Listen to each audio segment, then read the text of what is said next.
Shani ya kabajama man promoti kanam yadatama promonni marti isinin jallata kalon tifufe isinin nadata Guyyaa goota Oromoo Ebla 15 hundumti Oromoota bagatti geessanii ayaadan Oromoo goota irraaf kaleessaa warra saba ofiif lubbuu godhe aarsaa goota qaba Oromoon kan falmaarra kufe jaallan warqii sabaa kan dukkanni ittiin ife goota keessan laallanuuf daawwitii Eblii kan ittiin ol kaafnu faajjii jaallan qaalii kanaaf Ebli guyyaa gootatti yaadannu lafatti isaan caban seenaan iyyaafannu warri sabaaf kufe barayyuun jiraata dhaloota seenaan tarkaanfata qabsaa'otaan gafaa gadaamessa kaayyoo kan saba baraaruu ofii ta'e biyyoo dukkana nuu ibsuuf shaamaa nuuf ta'anii goottan qabsoo sabaaf uffanne dhugaanii hidda gandummaadhaan warra nurraa cire tokkummaa Oromoo warra dhiigaan jaare jaallan lubbuu ofiin seenaa gaarii hojjete onnee sabaa keessaa iddoo guddaa argate gaafa erbuu shinnigaa guyyaa seenaa guddaa kan qormaata diinaan goonni hin bahin adda haalli isaan hanqisus bakka niyyaa isaanii rakkoo isaan mul'ate kaayyootti obsanii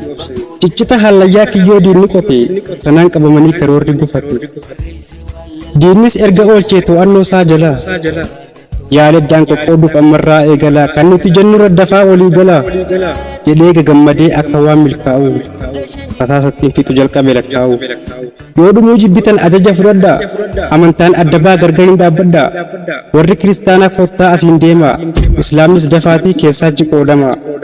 jedhee Ziyaad Barreen jalqabe doorsisuu akka waan goota san jechi kunnaasisuu nuti addan baanu sababa amantii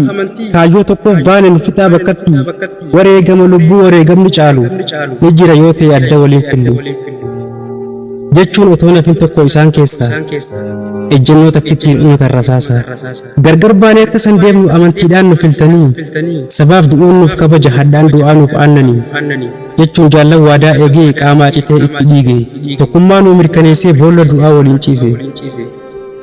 warra hiikeenyaatti waadaa guduunfate oromummaan qaalii ta'uu warra hubate diinan gammachiifne bahanii gargarii goota seenaa faarsa jaal magarsaa barii urjii roorroon baasee sabaaf ta'e biyyoo seenaan hin dagatu dhiiga faafaam dooyyoo jaal jeggisuuf gadaa irra aanaa qacalee warra oromummaaf jabeessan mogolee goota mubee abdoof warra kafalmataa allakkaa hin fixu seenaatu yaadata jaallan du'aan isaanii jiraa keenya caalu qaroowwan shinnigaa eenyuyyuu wallaalu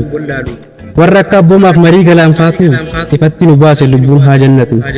hinduun ni jiru du'aami kan isaanii galmee seenaa gubbaa jiraatu baraani hiika du'aa baraa duuti walii lama kan du'e biyyisaaf yoom du'e jedhama boodni du'a booda beeki jireenyi isaa fooniin jiraachuun seenaadhaan lalisa waadaa tokkummaatti warra boolla seene lubbuu 11 guyyaa tokko dhabne lubbuu gootaa dhabuun ta'us caba qalbii gumaa isaanii baasuu malee hin qabnu gaabbii qooreen hafu dhiigni gootaa dhangala'ee jallisii tokkummaa addanyaa sanaanna'ee gatiin qabsoo lubbuuf hojjetan waan malu hin baduun dhokatu seenaan isaanii tullu wareegamni lubbuu dhiigni dhangala'ee kaayyoo oromummaaf tolchee bu'uura taa'e galatoomaa jaallan sabaaf aarsaa ta'e barreesse wallaloo seenaa goota koodii gabaarrattoota oromootiin Ebla